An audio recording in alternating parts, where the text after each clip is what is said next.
Good morning everyone. We have started with 12th chapter ratio and proportion. Also we are on exercise 12.2 completed up to question 11 in the last Zoom meeting. Now let us start with question 12. Now cost of a dozen pens is rupees 180 and cost of 8 ball pen is rupees 56. Find the ratio of the cost of a pen to the cost of a ball pen. So 12 a dozen. Dozen means how many pens? Dozen means 12. So here cost of 12 pens is given as rupees 180 and cost of 8 ball pens is 56. So from this you can find cost of one pen and cost of one ball pen. Then you find the ratio. So here cost of 12 pens is 180. So cost of one pen कितना होगा? That is 180 divided by 12. हमको cost of one pen निकालना है और cost of one ball pen निकालना है और दोनों का रेशियो लेना है, मतलब दोनों को डिवाइड करना है. तो आप कट करोगे 630, 62, 15 तो ये आ गया rupees 15. Yes. Now cost of 8 ball pens वो है रुपीज 56. तो अभी आपको निकालना पड़ेगा cost of one ball pen. So cost of one ball pen is equal to 56 by 8. So this is 8 sevens are rupees 7. Now it is told to find the ratio. इसका मतलब cost of one pen divided by cost of one ball pen, that is equal to 15 by 7 and that is 15 is to 7. So you can write the final statement as ratio is 15 is to 7. Right? Now question 13. Consider the statement ratio of breadth and length of a hall is 2 is to 5. तो ये दिया हुआ है कि breadth divided by length कितना है 2 by 5 that is 2 is to 5. Now complete the following table that shows some possible breadths and lengths of the hall. अभी आपको ये टेबल इस रेशियो का यूज कर कर ब्रेड्थ और लेंथ ही निकालना है और ये टेबल को फिल करना है. तो अगर आप ये टेबल में ये कॉलम में अगर देखेंगे मैं ब्रेड्थ बाय लेंथ करती हूं 10 by 25 तो ये कितना आता है 2 by 5. इसका मतलब 2 is to 5. तो length bread divided by length ऐसा फिगर होना चाहिए कि आप अगर रिड्यूस करते हो तो फ्रैक्शन आना चाहिए 2 by 5 and ratio should be 2 is to 5. That care you have to do. Now here you don't know, ये आपको पता नहीं है कितना है, but it should be 5, right? And here it should be 2. वो तो पक्का है. तो अगर मैं यहाँ पे डिवाइड करूं 10 से तो 50 divided by 10 is 5 and here if I put 20 so 20 divided by 10 is 2. So in this blank it should be 20. Right? Similarly this one. Now 40 divided by you don't know but it should be 2 by 5. ये आपको पता नहीं है लेकिन 40 divided by something should come as 2. So how you will get it? If I divide by 20, it is 2. So here it should be divide by 20.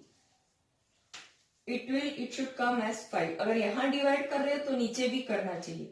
तो what divide by 20 is 5? Yes, it is 100.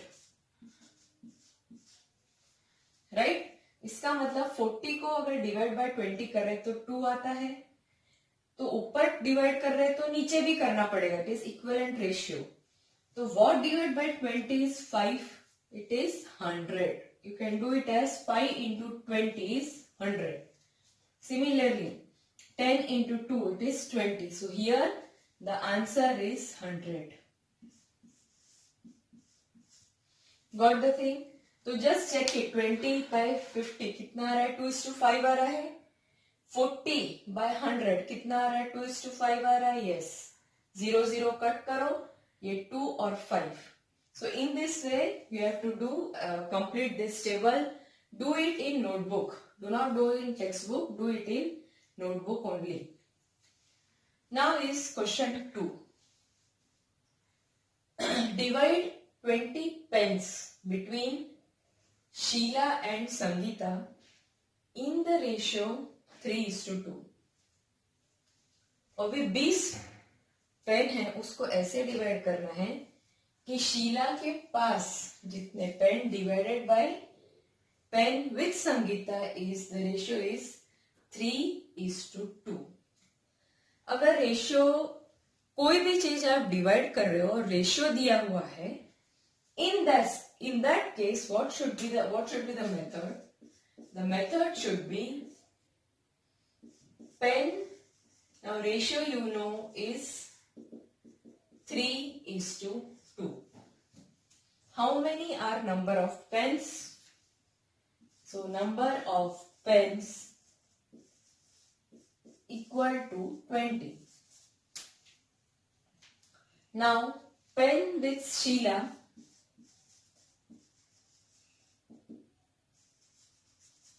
Now Sheila it is 3. तो 3 लिखना है. Divided by 3 plus 2 is how much? 5. So 5 into 20. इस तरह आपको निकालना पड़ेगा. अगर कोई चीज को डिवाइड करना है किसी रेशियो में और आपको निकालना है कि उस पर्टिकुलर पर्सन जिनको डिवाइड किया है उसको कितना मिलेगा. जैसे 20 पेन है वो मुझे संगीता और शीला और संगीता में डिस्ट्रीब्यूट करने हैं. डिवाइड करने के बाद रेशियो आना चाहिए 3:2. तो कितने पेन मिलेंगे? So the method should be 3 divided by 3 plus 2 is 5. Total कितना है? 20. सो into 20. So 5 1s are 5 4s are, so it is 12. Now pen with Sangeeta.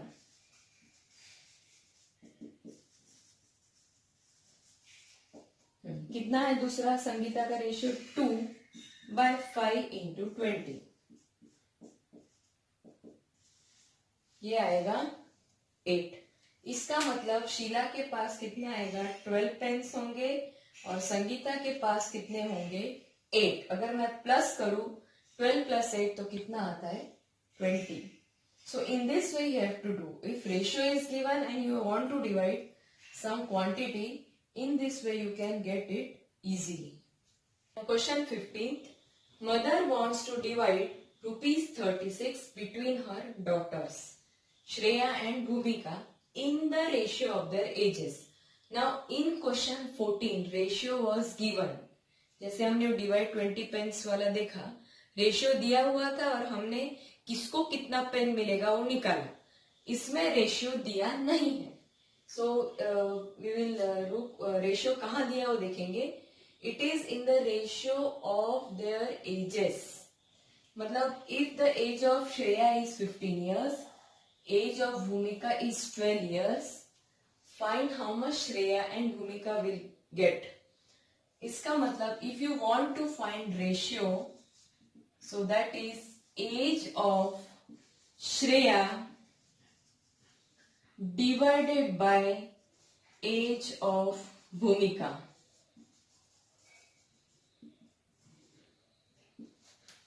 वो डिवाइड करके जो आएगा वो आपको रेशियो मिलेगा, उस रेशियो से आपको 36 रुपीज को डिवाइड करना है और पता लगाना है श्रेया को कितना मिलेगा और भूमिका को कितना मिलेगा। अभी श्रेया इज 15 years, भूमिका इज 12 years। नाउ कट करेंगे तो 3 5s are 3 4s are, it is 5:4। अभी रेशियो आ गया, आपको 36 को इस रेशियो में अभी डिवाइड करना है, प्रोसीजर मालूम है। So as money with Shreya, so this is Shreya's and this is Shreya's part and this is Bhumika's part, which Shreya is equal to 5 divided by 5 plus 4 is 9 into 36, so it is rupees 20. Now money with Bhumika, money with Bhumika, भूमिका का part कितना है 4/9 into किसको divide करना है 36 को, सो it is 9 1s are 4s are, 4 into 4 is rupees 60। इसका मतलब मनी विथ श्रेया rupees 20 है, विद भूमिका rupees 60 है। आप ऐड करके देख सकते हैं 20 plus 16 is rupees 36। So in this way you have to solve whenever you are dividing something, some quantity in a given ratio and it is asked how much individual, हर एक को कितना आएगा, तो आपको ऐसा करना है। रेशियो पता चल गया, पहला पार्ट लो डिवाइडेड बाय 5 plus 4 9 इंटू जिसको डिवाइड करना है वो क्वांटिटी यहाँ लेना है, बस। This is the way to do it. Now going for question 16। Present age of father is 42 years and that of son is 14 years. Find the ratio of A, present age of father, present age of father, to present age of son. So present age of father to present age of son. तो father की as कितनी है 42 years, 42 divided by 14, ठीक है। Now cut it, 4 2 7 2 21 7 3, तो 3/1 आया, इसका मतलब 3:1, आपको रेशियो पता चल गया। Now E is age of father to age of son when son was 12 years old। अभी प्रेजेंट एज क्या है 14, इसका मतलब सन वाज 12 years old, मतलब 2 साल पहले की बात कर रहे हो। आज मैं प्रेजेंट एज इज सपोज मैं 30 years, 2 years बिफोर, 2 साल पहले कितना होगा 28, 30 minus 2। वैसे ही प्रेजेंट एज इसकी सन की 14 है और वो बोल रहे हैं when son was 12 years old, मतलब 2 साल पहले। तो 2 साल पहले फादर की एज कितनी होगी 42 minus 2 is 40 years, right? So you can write age of son before 2 years, that is 12 years. Age of father before 2 years is 42 minus 2, that is 40 years. Now you have to find the ratio. So age of father by age of son. Father की as कितनी 40 divided by 12। अभी cut करना है 2 26 10, 3. Yes, age of 12 years, 14. When age of son was 12 years, मतलब 2 साल पहले, आज 14 है, 2 साल पहले उसकी 12 साल थी. तो फादर की आज 42 है, तो 2 साल पहले कितनी होगी? 40 years. So now divide it. 40 divided by 12, 2, 20, 2, 6. So it comes out to be 10:3. Right? Now age of father after 10 years to age of son after 5 years. अभी प्रेजेंट एज फादर की 42 है, 10 साल के बाद क्या होगी? 42 plus 10 that is 52. Age of son अभी 14 साल है, 10 साल के बाद क्या होगी? 14 plus 10 that is 24. So find the ratio, that is 52 divided by 24. So you have to write age of father after 10 years, that is 42 plus 10 equal to 52 years. Now age of son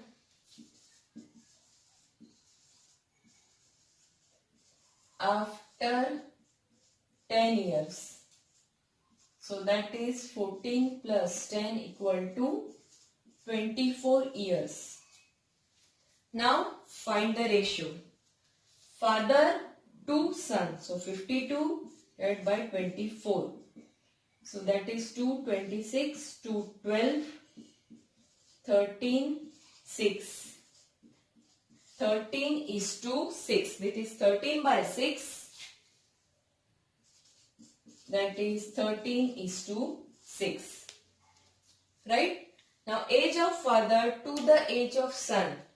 When father was 12 years old, 30 years old. मतलब इसके पापा आज 42 years के हैं. 30 years कब हुए होंगे? 12 साल पहले. Because 42 minus 12 is 30. तो 12 साल पहले एज ऑफ सन कितना होगा? 14 minus 12 that is 2. So just find the ratio. So age of father is given.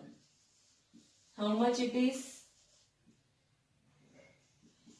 30 years. This is 12 years before.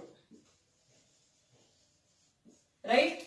आज 42 है, 30 साल कब होगी? 12 साल पहले. Because 42 minus 12 is 30. वैसे ही अभी एज ऑफ सन 14 साल है, तो 12 साल पहले कितनी होगी? 14 minus 20 is minus 12 is 2. So age of son before 12 years, that is 2 years. So that is 30 by 2. 15 by 1, that is 15 is to 1. So this is, so you have to think about the age. देखो और कितने साल पहले होगा वो अंदाजा लगा के आपको ये सॉल्व करना है. This completes your exercise. Now we will be going through new topic, that is proportion. Yes, now students, ratio part now we have completed. 12.1 was whole the problems related with the ratio concept. Now as the chapter's name is ratio and proportion, now we will see what is proportion and the problems related to it. Now what is proportion? Now it is a statement that two ratios are equal. In other words, two ratios are equal. We say that they are in proportion and use symbol equal to or this to equate the two ratios. Now whenever two ratios are given, now there is one, in this one ratio is A is to B, another is C is to D. Right? तो ये आपको देखना है कि ये दो ratio equal है या नहीं है। अगर A divided by B, A is to B मतलब क्या होता है, A divided by B, C is to D क्या होता है, C डिवाइडेड बाय D। तो दोनों को कट कर कर अगर आंसर सेम ही आता है, that means they are in proportion. That means if A by B is equal to C by D, दोनों का रेशियो का आंसर सेम आता है, that is they are equal, then we say the two ratios are in proportion. तो ये जो 4 dots है ये है सिंबल प्रोपोर्शन का। A is to B is one ratio, C is to D is another ratio. If the answer of both the ratios are equal, that means the two ratios are in proportion. इसका answer और इसका answer अगर same आता है, इसका मतलब ये proportion में है। इसका और प्रोपोर्शन का सिंबल है ये 4 डॉट्स। सो ये एक रेशियो का, ये एक रेशियो हो गया। तो ये जो A और D है इसको बोलेंगे, सपोज ये टर्म्स है A B C D, तो A और D इसको बोलेंगे एक्सट्रीम्स, B और C इसको बोलेंगे मिडिल टर्म्स, राइट। अभी मुझे कोई आपको चेक करना है कि वो प्रोपोर्शन में है या नहीं, तो हम क्या करेंगे, A बाय B का आंसर निकालेंगे और C बाय D का आंसर निकालेंगे। अगर वो दोनों इक्वल है, वो दोनों रेशियोज इक्वल है, इसका मतलब they are in proportion. Or another method is find the product of A and D, multiply it and find the product of B and C, multiply it. अगर सब दोनों का आंसर सेम है, then you can see they are in proportion. So product of extremes is equal to product of means. Middle terms को मैं means बोलती हूँ, तो भी आप बोल सकते these ratios are in proportion. मतलब मैं दो रेशियोज को कंपेयर कर रही हूँ, इसका आंसर निकाल रही हूँ, एक रेशियो का दूसरे का आंसर निकाल रही हूँ, कंपेयर कर रही हूँ इक्वल है या नहीं है। इक्वल है इसका मतलब वो रेशियोज प्रोपोर्शन में है और आपका सिंबल ये 4 आएगा। 4 dots represents proportion symbol, right? Another way, find the product of these two and these two. अगर वो equal है, इसका मतलब वो proportion में है। अभी ऑलरेडी दिया ही हुआ है वो symbol, इसका मतलब proportion में है। Now we will go for example. Now here A and B is this. ये एक रेशियो है और ये एक रेशियो है। अब मुझे चेक करना है वो सच्ची में प्रोपोर्शन में है या नहीं है। तो I will take 4:8, so that is 4/8, it is 1/2, so 1:2. You got the answer. Now I will take another example, or you can take 1/2 only. अब मैं ये वाला लूंगी 8:16, 8/16। इसका भी आंसर 1/2 आ रहा है। इसका मतलब yes they are in proportion. बस सिंपल है, दोनों रेशियोज को कंपेयर करो, अगर वो इक्वल आ रहा है तो वो प्रोपोर्शन में है, अदरवाइज नहीं है। अभी 2/4 ले लो आप, 2:4, तो 2/4 कितना आया?